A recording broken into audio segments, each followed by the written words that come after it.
Okay, before this video starts, we need to wash the car. It is unbelievably dirty. It has been dirty for the past month. I've only ever rinsed it with water.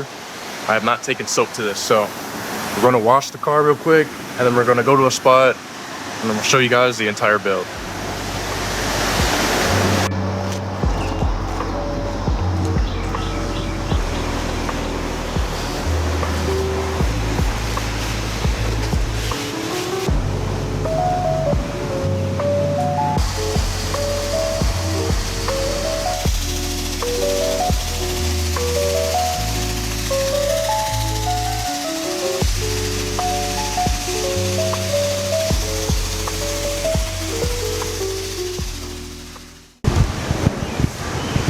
All right, so we got the car clean, somewhat. Kind of forgot my microfiber towels, but it's fine.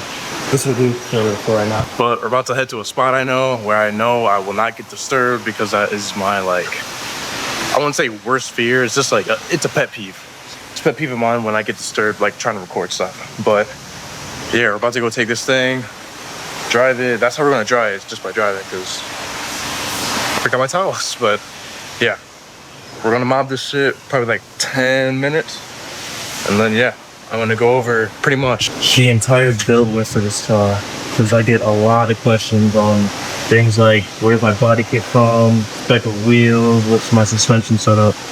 I'm going to be answering all of that in this video, so you guys stop asking. I'm just kidding, I live in that type of question. See, look, the only thing I hate about car washes is this. Every car wash I've been to, minus the one in Gatlinburg, has some chopped ass entrance. Every entrance I go to for a car wash, especially around me, it's always chopped cheese, bro. And that shit's be annoying as fuck. But hey, we outside now. Okay, so this build breakdown is going to be separated into 3 different categories. We're going to have the exterior / interior, then we're going to have the suspension setup, and then we're gonna have the fuel system set up. Yeah, I have the fuel cell done. We're gonna get into that. We're gonna get into all of that. But for right now, we're gonna go over the exterior, which is probably one of the things I get asked the most about. That's what we're gonna get into right now. So, this is my 2008 Honda Accord EX sedan. This is a 2.4 liter K24A. So first things first, let's go over the exterior real quick. So first up, we're gonna have a pretty beat up eBay front lip. Nothing crazy, but it has served me well over the years and actually has never came off. So this is probably my most asked question when it comes to the exterior, the body kit. It's these 10th gen Accord side skirts. These do not belong in my car.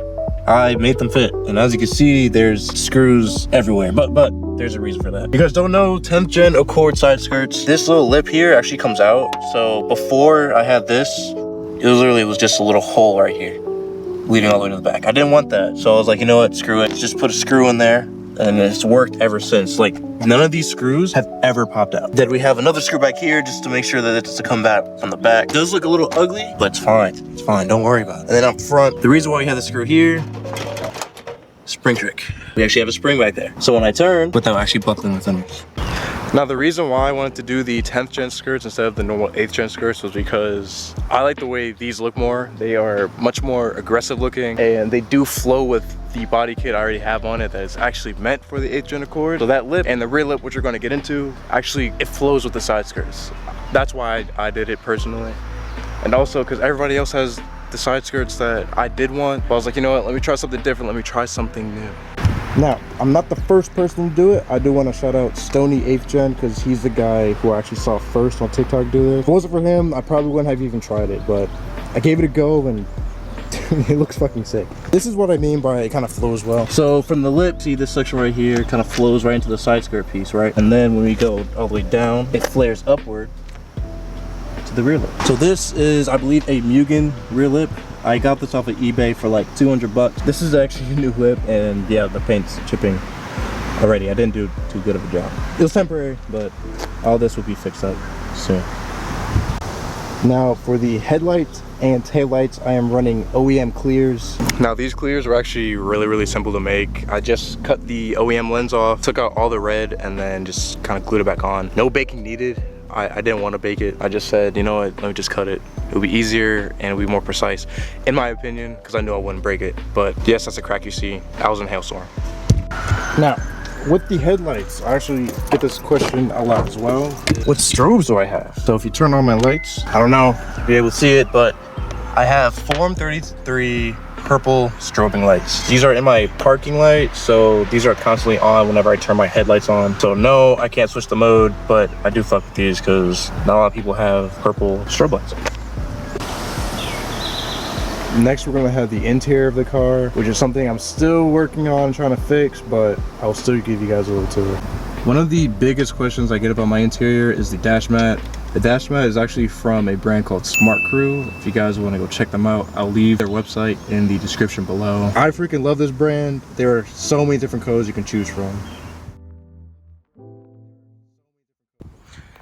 Bam, quality change. Did not really expect this, but my camera actually ran out of storage on the SD card. But last thing for the exterior is the mirror tint. I'll get a lot of questions about these. Have I ever been pulled over? What percent is it? I'm gonna kind of give it a little breakdown. I have never gotten pulled over, and I believe the tint is like 20%. I have driven this car so many places. I've never got pulled over. I've had police behind me, in front of me, the whole nine pretty much. But even with the front done, I've not had any issues with law enforcement. I'm gonna cross my fingers though, because you know, GAT's coming up, and I didn't actually have this on before, was the front tint. So hopefully we don't get pulled over anytime soon. But as of right now, I've had no issue with the tint. Alrighty, next segment is gonna kind of be hard to show. I'll throw up some pictures if I have them, but we're gonna be going over the whole suspension setup for the Accord. Okay, so biggest thing, what coilovers am I on? Right now, I am on D2 coilovers. These are not the super low versions, but as you can see, I was still able to get pretty low on them. I don't think you need the super lows for at least this car. If you want to go lower, you might want to. But right now, this is what I have. It's just normal D2 coilovers. I am not running preload in the front or rear. That's probably why I was able to get it so low. The fronts have 26K Swiss springs. They're 5 inches. And on the rear is a stock, I believe, 14Ks. I want to say they're 14. It rides like a cloud though. Like on the highway, it rides fine. Even on the street, it rides pretty damn good. I do plan on going stiffer springs in the front though, because that was the reason why I went through my first oil pan. My car bottomed out on a rock. Rock wasn't even that big. It was probably like this big.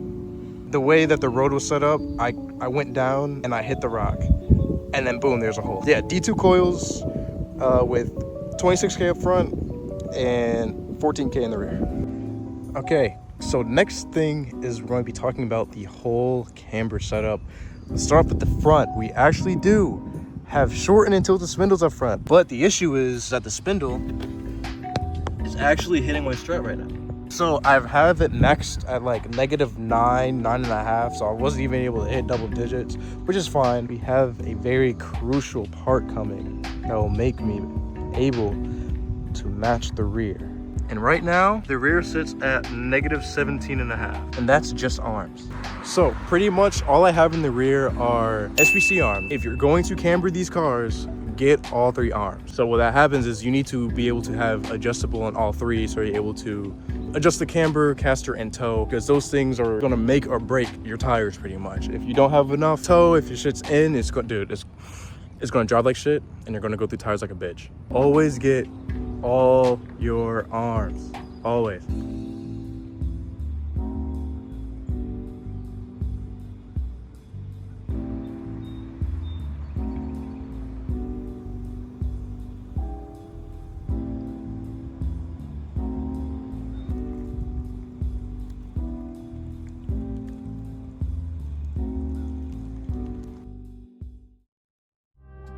Alrighty, so I know you've probably been waiting for this. We're going to be going over the fuel system because everything is pretty much finished. I really just need to clean everything up and make sure everything's cool, but I'm going to show you. There we go. I'm going to show you my fuel system real quick because it is a woozy. Here we go. It's a mess back here. I'm kind of go over all the parts. I'm going to show you guys everything that's kind of leading through from here to the front. There's actually had a fuel pump on a on and off switch. So we're going to start off with the tanks where I put my gas in. No shit. We're going to go from this 10-gallon Evil Energy tank to a 100 micron fuel filter, and then from that fuel filter we have an AEM fuel pump. Then we go from the fuel pump all the way through this line here, all the way to the regulator, and then this regulator pretty much I have it set at 40 psi, and then it goes from here all the way through this line to the front of the car where the actual hose is actually cut, and then we have a return line right here. This is where I return all like excess gas that goes to the regulator. Oh yeah, and also like I have purple fur in my truck. Shout out to CR2 Bright who actually gave me this idea. He has white fur on the interior. I didn't want to do white fur, although like it looks freaking sick. I thought purple fur will go even better because purple is my favorite color. Yes, I'm cleaning everything up. All these wires, all this is going to be cleaned up, I promise. So the video on installing this over the last, few weeks, that's gonna go up very, very soon as well. I wanna upload this first and then I wanna do the fuel cell video. We actually had the fuel pump hooked up to a switch up front. So instead of priming it with my ignition, which would take forever, I can literally just flip a switch and the pump turns on. Now, I know what you guys are thinking. Darnell, what the fuck, this is a fire hazard. And I know. I'm getting a fire extinguisher. Pretty much from the trunk, we have all these wires going through the freaking car. Not for long, I'm gonna fix it, I promise. I just need to clean it up, I promise. Okay, so you pretty much hop in the car and then bam. So this is pretty much hardwired to the fuel pump, and then the fuel pump is hardwired to the battery through that wire right there. And then we actually have a splicer. It's actually funny, it's up underneath this wheel. There it is. Yeah, this is a freaking hazard, but hey, it works. Pretty much, I'm able to turn this on, and then bam, it's on. Yeah, that's pretty much the whole entire build of this car. I still have a lot more to do. Color, maybe new wheels. Forgot to go over that. We should probably go over wheels, huh? Alrighty. So for the wheels, these are actually my dream wheels. I've been looking for these for years. These are 326 Yaba Kings. These are the two-piece version. You guys watched the video of me actually picking these up from Tennessee. Freaking love these wheels so much. The only issue I have with them is that they're a brushed lip. I want polished or chrome. So we're gonna figure out something to get all this just shiny, because that's what I really, really want. Going through my old video, getting this car rolling, and then the lips just glistening with the Pizzrayos. But this is temporary. We're going to get this figured out. For the specs, up front we have 18 by 10 plus 0. For the rear, it's 18 by 11 plus 0. Look at the freaking fitment. I ain't had to do shit to this side.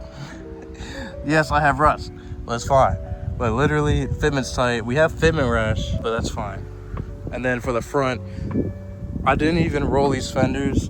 If anything, these are actually cut, but I did not roll these at all. And this is the fitment. Okay, I think it's safe to say that we went over everything with this car. Yeah, I do just want to give a quick thank you to everybody who's helped me work on this car, built this car, give me any advice that they had. I appreciate everyone who has laid their hands on or have spoken in my ear about what to do, what not to do, how to do things. I just appreciate every single one of those people. And of course, guys, we have about 90 something days until Gatlinburg happens.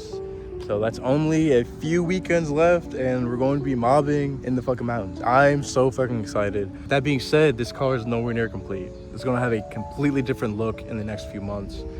Who knows, I might just pop out with something crazy. Who knows, I might just pop out with something nuts. But for right now, this is my daily, this is how she sits. I love this car, I really do. It's been with me since 2020. So yeah.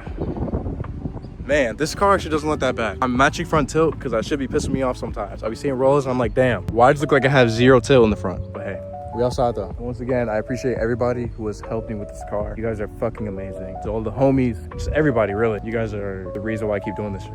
Thank you so fucking much, man. We're not done. Gatlinburg, we outside.